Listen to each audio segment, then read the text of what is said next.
की आम्हाला असं कळतं आहे की MRI आणि CT स्कॅन मशीन आता हे खाजगी भागीदारीद्वारे ते आता घेण्याचं विभागानं ठरवलेलं आहे. तर त्यामध्ये किती सत्यता आहे आणि असं करण्याचं कारण काय? विभागाकडे काही निधी नाही आहे का? शासनाकडं या बाबींवर खर्च करण्यासाठी पैसा नाही आहे का? म्हणून आपण खाजगी भागीदारीद्वारे हे सगळं घेतो आहे. आणि मंत्री महोदयांना, अध्यक्ष महोदय, आपल्या माध्यमातून माझी अशी विनंती आहे की लातूर वैद्यकीय महाविद्यालय व रुग्णालय येथे CT स्कॅन आणि MRI मशीन त्वरित आपण मंजूर करावी अशी माझी विनंती आहे. अध्यक्ष महोदय, खरं आहे की PPP तत्वावर आपण CT स्कॅन आणि MRI खरेदी करण्याची निविदा काढलेली आहे. आता हे करत असताना आपण जे दर आकारणार आहोत ते आपले सरकारी दर आहेत. आपण काय जादा दर आकारणार नाही. जो एखादी कंपनी तयार होईल, त्याला जागा द्यायची, त्यांना आपलं भांडवल लावायचं आणि ते करायचं, असा एक आहे. परंतु मी सन्मान्य सदस्यांना सांगतो, हे जर झालं नाही तर आपल्या शासकीय याच्यातून लातूरचं 2 महिन्याच्या आत आपण MRI आणि मंत्री महोदय, या संदर्भात MRI आणि CT स्कॅन मशीन खरेदी संदर्भात गेल्या 2 महिन्यात माझ्या दालनात जवळजवळ 3 बैठका झाल्यात.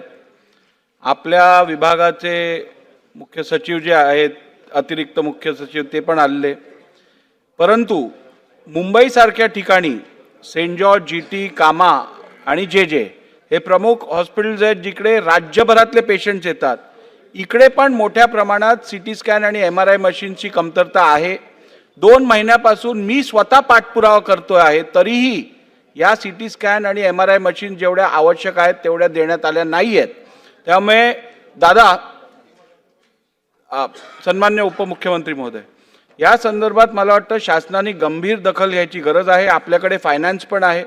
DPDC मधला प्रत्येक जिल्ह्यातला निधी विशेष करून या खरेदीसाठी आपण काही आरक्षित ठेवा, अथवा प्रत्येक जिल्ह्यातल्या रुग्णालयांमध्ये CT स्कॅन आणि आपल्या MRI मशीन्स पुरवण्यासाठी विशेष निधीची उपलब्धता करून द्यावी अशी गरज आहे. त्याबद्दल आपण विचार करावा.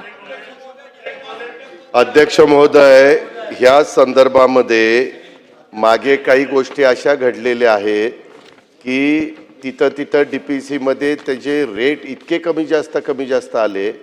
आम्ही राज्य सरकारच्याच वतीनं घेऊन द्यायला तयार आहोत, त्यामध्ये कुठली अडचण येणार नाही.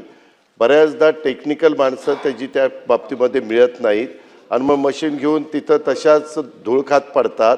अशा काही तक्रारी आलेल्या आहेत. मी वैद्यकीय शिक्षण विभागाच्या मंत्री महोदयांना, सचिव महोदयांना सांगितलं आहे किंवा अशा तक्रारी न राहण्याच्या करता जे काही त्याला अधिकचा निधी लागेल तो निधी वित्त विभाग द्यायला तयार आहे. परंतु हा जनतेचा आरोग्याचा महत्त्वाचा प्रश्न आहे. ज्यांची परिस्थिती चांगली आहे ते चांगल्या दवाखान्यात जाऊन ह्या सगळ्याचा उपचार घेऊ शकतात, परंतु सर्वसामान्य माणसाच्या दृष्टीने महत्त्वाचं आहे.